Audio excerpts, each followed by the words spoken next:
राधे राधे दोस्तों। कान्हा जी की कृपा हम सब पर बनी रहे और मेरे इस भक्ति में आस्था यूट्यूब चैनल पर आप सभी का हार्दिक अभिनंदन है।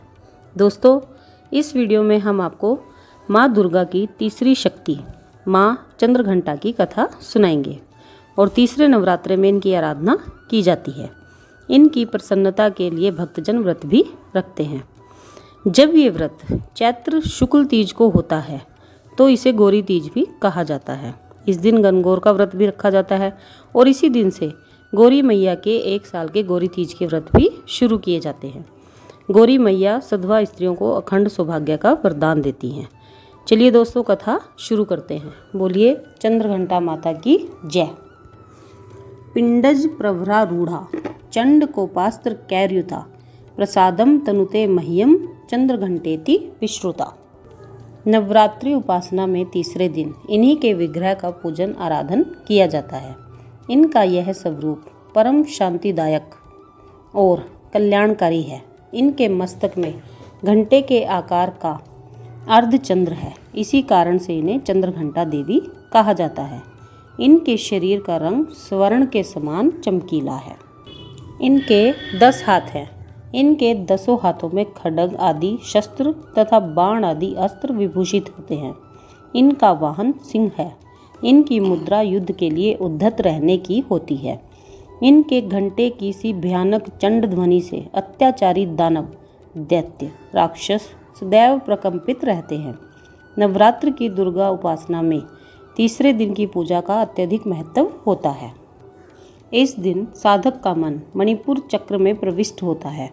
माँ चंद्रघंटा की कृपा से उसे अलौकिक वस्तुओं के दर्शन होते हैं, दिव्य सुगंधियों का अनुभव होता है तथा विविध प्रकार की दिव्य ध्वनियाँ भी सुनाई देती हैं।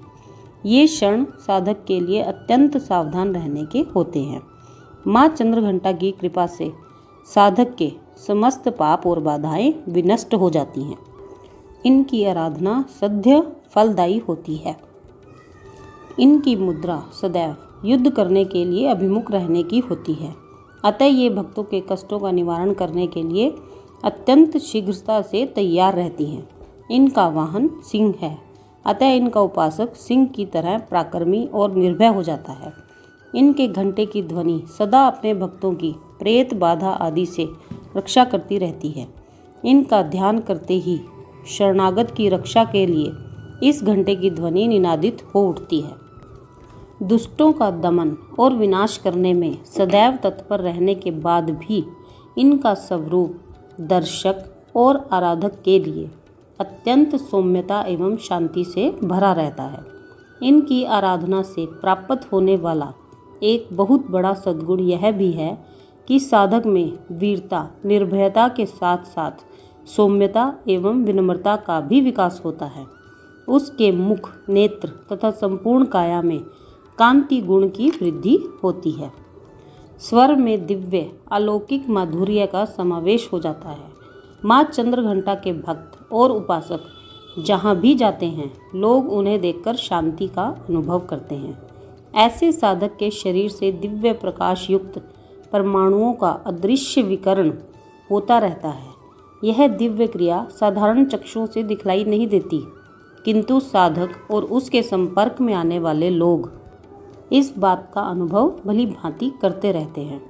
हमें चाहिए कि अपने मन, वचन, कर्म एवं काया को विहित विविध विधि विधान के अनुसार पूर्णता परिशुद्ध एवं पवित्र करके माँ चंद्रघंटा के शरणागत होकर उनकी उपासना आराधना में तत्पर हों। उनकी उपासना से हम समस्त सांसारिक कष्टों से विमुक्त होकर सहज ही परम पद के अधिकारी बन सकते हैं। हमें निरंतर उनके पवित्र विग्रह को ध्यान में रखते हुए साधना की ओर अग्रसर होने का प्रयत्न करना चाहिए। उनका ध्यान हमारे इहलोक और परलोक दोनों के लिए परम कल्याणकारी और सद्गति को देने वाला है। बोलिए माँ चंद्रघंटा की जय। चंद्रघंटा मैया इस कथा को सुनने वाले, कहने वाले और हुंकारा भरने वाले सभी पर अपनी कृपा बरसाए रखें और सभी को अपने श्री चरणों में जगह देकर रखें।